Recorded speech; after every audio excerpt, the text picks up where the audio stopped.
about our presence that night. They hadn't seen us ahead of them, even though I'd seen them behind us.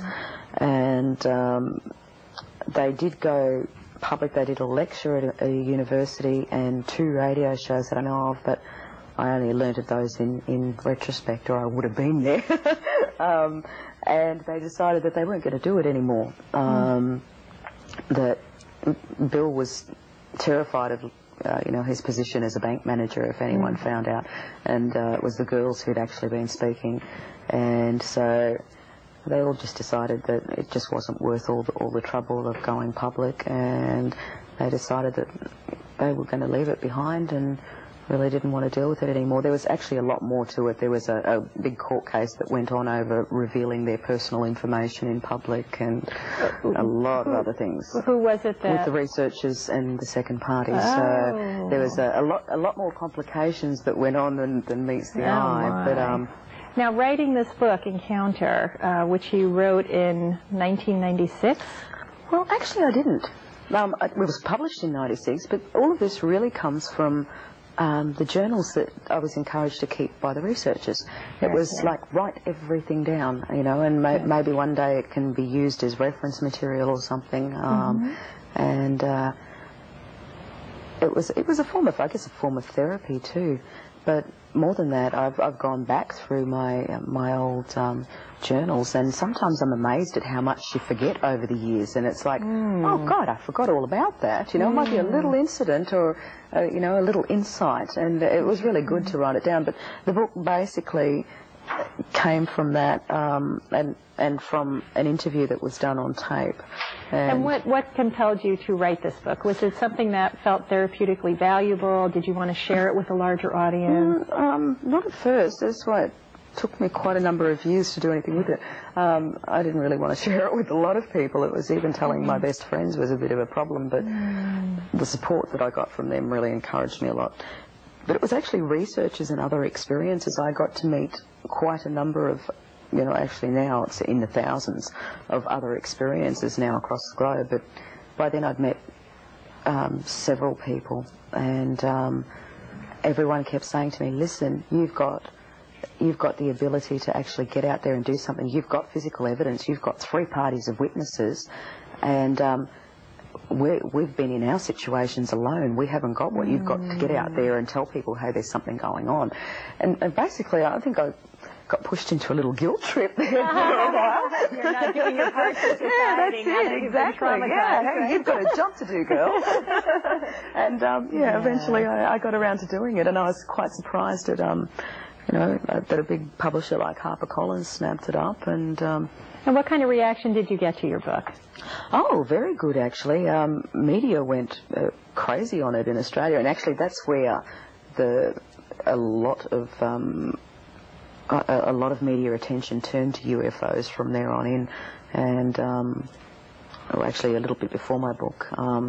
But I think I was one of the first, probably the first experiencer to go so full on in the Australian media, and I was on current affairs programs and in academic journals and so on. And it's not an easy thing. I mean, I'm not an unintelligent woman, so it's I know it looks crazy, but someone doesn't get up there and make a fool of themselves and invent an absolutely stupid story like that when they know how ridiculous it sounds.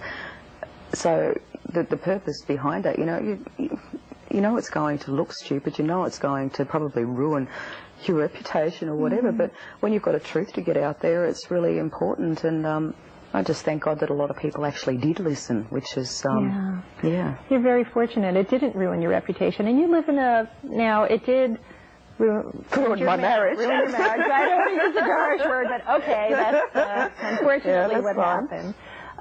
But you live in a small town now, yes, so in I Australia. And how do your fellow townspeople feel about your experience, or is there any,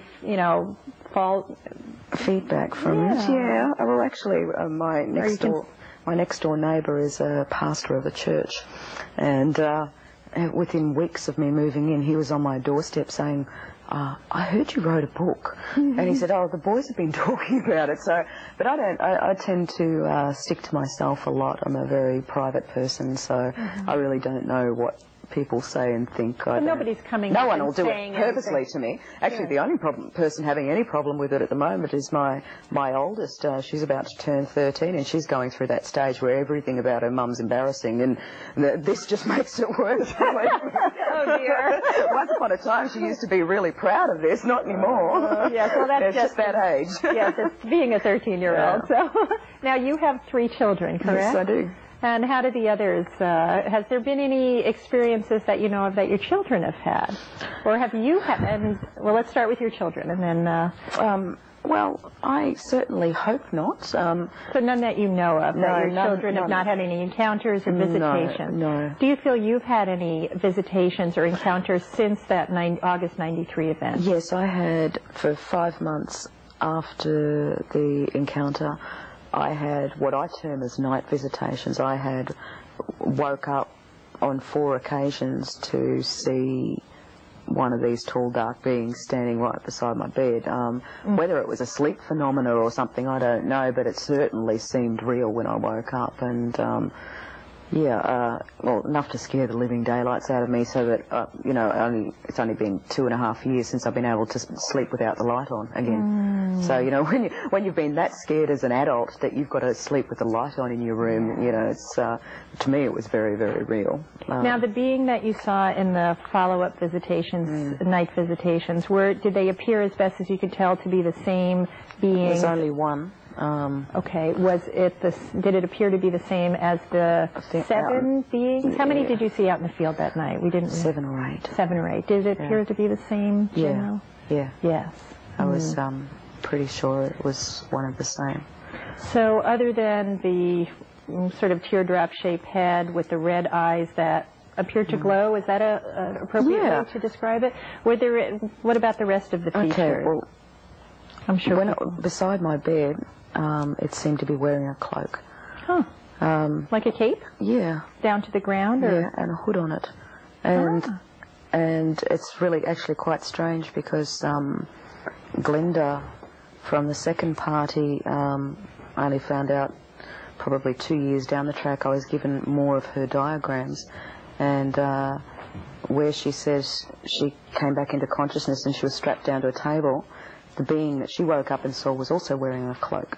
So there's a sort of a little coincidence there. Yeah. But out on the field, I really can't tell you about their bodies, because when you see this huge mass of glowing red eyes coming straight at you, you're not looking at anything else but the eyes, you know. I mean, you're not worried about the colour of their fingernail polish. It just doesn't enter your mind. Would it appear like when cats' eyes, you know, the light hits them just right at night? No. Was it that kind of a red eye? It was like Like a it was stoplight on the street. It was like a red hot glow on a stove. That sort of glow. Very interesting. Wow. I would be terrified. Who wouldn't be terrified seeing something like that? And I can't even imagine waking up and standing on the side of my bed as some red-eyed creature with a cloak on. That's dear goodness well, gracious. that first time it happened, there was no way I was going back to sleep that night. I was sort of I'm surprised you absolutely ever went back to sleep, Kelly. To be honest with you. well, at least it only lasted for 5 months. You know, there's a lot of people that I speak to. How often did it happen during that 5-month period? 4 times. 4 times during 5 months. And what happened during those night visitations? Okay, well, the first time I could feel this, I was asleep, and I had a very vivid dream where I could feel this presence in my dream, and something said to me not to be frightened of what was about to happen. And I felt this suction on my chest, and almost like my chest had turned into an elastic band, and something was sucking something out of me. And then I got a bit panicked, and it eased back into me a little bit. And then it started again, but really, really strong, and that's what woke me up. Like energy or something was being drawn out of me, but it really made my chest feel like it was an elastic band. And when I woke up, that's when I saw this thing standing this far away from me on the side of the bed. Yet here's the difference. In my dream, when I was asleep, I couldn't see anything. It was just a presence. Only ever in all of these dreams, when I woke up, did I see something. In the dreams, there was never anything to see. It was just an awareness of a very strong presence of something. And what I did notice is the same absolute horror energy that I had out on the field was the same thing I felt when this thing showed up. Oh, dear. And